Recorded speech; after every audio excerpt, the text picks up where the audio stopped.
नमस्कार, the real Mithila में आपका स्वागत है। आंगनबाड़ी सेविका और सहायिका ने प्रखंड कार्यालय पर 5 सूत्री मांग को लेकर दिया प्रदर्शन।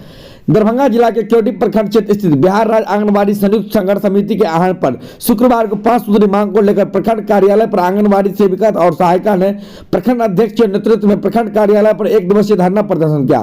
धरना प्रदर्शन के दौरान सेविका सहायिका ने 5 सूत्री मांग को लेकर सरकार के खिलाफ जमकर नारेबाजी की। वही प्रदर्शन के दौरान सेविका और सहायिका ने बताई है कि मानदेय वेतन को बढ़ाया जाए, हम लोग को पूरा करना चाहिए, कर्मचारी का दर्जा दिया जाए।